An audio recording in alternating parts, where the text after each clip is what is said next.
2026-এর প্রথম দফা ভোট এখনও চলছে। এখন বিকেল 4টে বাজে। এই মুহূর্তে 80% ভোট পড়েছে। মোট 16টি জেলার ভোট আসন সংখ্যা 152টি। আশা করি প্রায় 85 থেকে 90% কোনো কোনো জেলায় হয়ে যাবে। তা একটা রেকর্ড। এটা কিসের বহিঃপ্রকাশ বা মানুষের মনের প্রতিবাদের সুপ্ত আগ্নেয়গিরি কি তাহলে জীবন্ত হলো? আমি জেলাগুলি উল্লেখ করছি। মুর্শিদাবাদ 67% মুসলিম, সিট 22। এখানে মুসলিম ভোট ব্যাংক ভেঙে চৌচির। যেখানে গতবার ওরা টিএমসির প্রতি একমুখী ছিল, সেখানে কিন্তু এবার তা হচ্ছে না। এখানে গতবার 22টি আসনের মধ্যে টিএমসি 20 এবং বিজেপি 2টি পাচ্ছে। এবার কিন্তু এর ফল টিএমসির কাছে সুখকর হবে না। এখানে 4টে সিটই বিজেপি পাচ্ছে।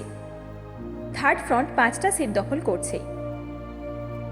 টিএমসি এখানে পাচ্ছে সর্বোচ্চ 13, যদিও এই 13 সংখ্যাটা কমতে পারে। এরপরে আসছি মালদা জেলায়। মালদা জেলার এবার যা ছবি দেখতে পাচ্ছি তাতে টিএমসির পক্ষে সেটা খুব একটা সুখকর নয়।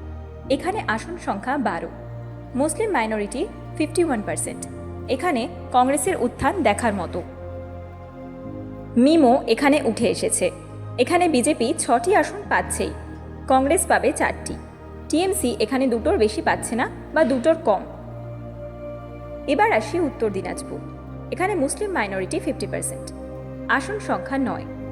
এখানেও কংগ্রেস ভিক্টরের নেতৃত্বে লড়াই করছে।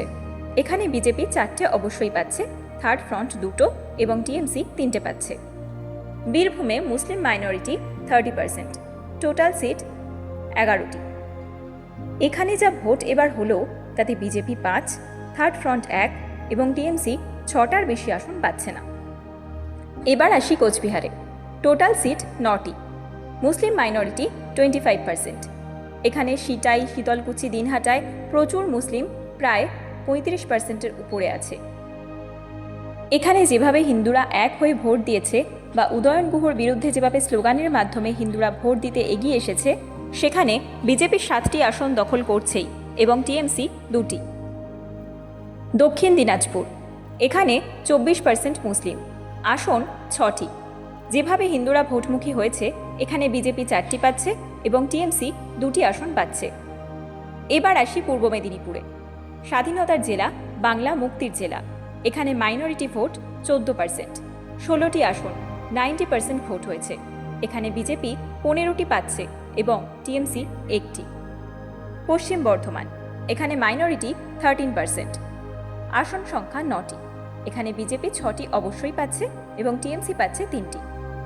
জলপাইগুড়ি 12% মুসলিম, 90%-এর কাছাকাছি পোল হয়েছে, অর্থাৎ 80%-এর উপরে হিন্দু ভোট পোল হয়েছে। আসন সংখ্যা 7টি আছে বিজেপির দখলে। পশ্চিম মেদিনীপুর। মুসলিম মাইনরিটি 11%, 88% ভোট হয়েছে। আসন সংখ্যা 14। এখানে বিজেপি 9টি পাচ্ছে আর টিএমসি পাচ্ছে 5টি। আলিপুরদুয়ার।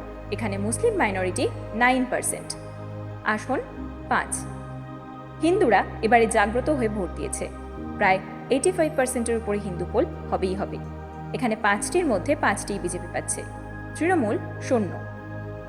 বাঁকুড়া 8% মুসলিম, আসন 12টি। এখানে ভোটের লাইনে হিন্দুদের চোখে পড়ার মতো লেগেছে। এখানে বিজেপি 11টি আসন পাচ্ছেই এবং টিএমসি 1টি। পুরুলিয়া। এখানে 7% মুসলিম, মোট আসন সংখ্যা 9। হিন্দু ভোট এখানে দেখিয়ে দিয়েছে তারা এক হতে পারে। এখানে বিজেপি পাচ্ছে 8টি এবং টিএমসি পাচ্ছে 1টি। দার্জিলিং। এখানে মাইনরিটি 6%, 5টি আসন, 5টি আসনই বিজেপি। ঝাড়গ্রাম 4টি আসন, মাত্র 2% মুসলিম। এখানে 3টি আসন বিজেপি পাচ্ছে এবং 1টি পাচ্ছে টিএমসি। কালিম্পং। আসন সংখ্যা 1টিই পাবে বিজেপি। তাহলে 152টি আসনের মধ্যে 100টি আসন অবশ্যই বিজেপি পাবে। এটা শক্তিনগরের বাঁশি রায়ের চ্যালেঞ্জ। প্রথম দফা ভোট শেষ হতে না হতেই এই চ্যালেঞ্জ ঠুকলেন বাঁশি রায়। থার্ড ফ্রন্ট পাচ্ছে 12 থেকে 15টি আসন এবং টিএমসি পাচ্ছে ম্যাক্সিমাম 40 বা তার কম। আজকের এই প্রথম দফা ভোট পরবর্তীতে আরও যে 7টি জেলা আছে তার 142টি আসনে অবশ্যই প্রভাব ফেলবে এবং হিন্দুরা যে ভোটদানকে গণতান্ত্রিক অধিকার মনে করে বা গণতান্ত্রিক উৎসব মনে করে ভোট দিতে এগিয়ে এসেছে, তাতে দ্বিতীয় দফায় এর প্রভাব অবশ্যই পড়বে। এবং পরিযায়ী শ্রমিকরা যেভাবে প্রথম দফায় ভোটে অংশগ্রহণ করেছে, দ্বিতীয় দফাতেও তারা সেভাবেই করবে।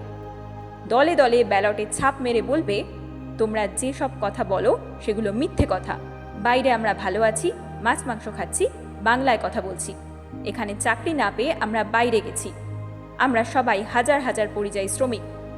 শুভনন্দন। হিন্দুদের এই স্বতঃস্ফূর্তভাবে ভোট দিতে দেখে আমার আনন্দে চোখের জল বেরিয়ে আসছে। আমি বুঝতে পারছি হিন্দুদের মেরুদণ্ড ক্রমশ সোজা হচ্ছে, তারা দৃঢ়ভাবে দাঁড়াতে পারছে। আরেকটি কথা, হিন্দুদের এই ভোট দেখে একজন মানুষ খুবই খুশি হবেন। তিনি আমার শ্রদ্ধেয় স্যার, আমার দেখা শ্রেষ্ঠ সাংসদ, বাংলার উদিত সূর্য শ্রী শুভেন্দু অধিকারীর পিতা শ্রী সম্মানীয় শিশির অধিকারী মহাশয়। তিনি 15 বছর আগে আমাদের এখন বর্তমানের মুখ্যমন্ত্রী শ্রী মমতা বন্দ্যোপাধ্যায়কে চিনতে ভুল করেছিলেন।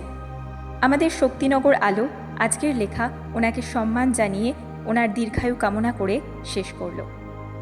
নমস্কারান্তে, বাঁশি রায়।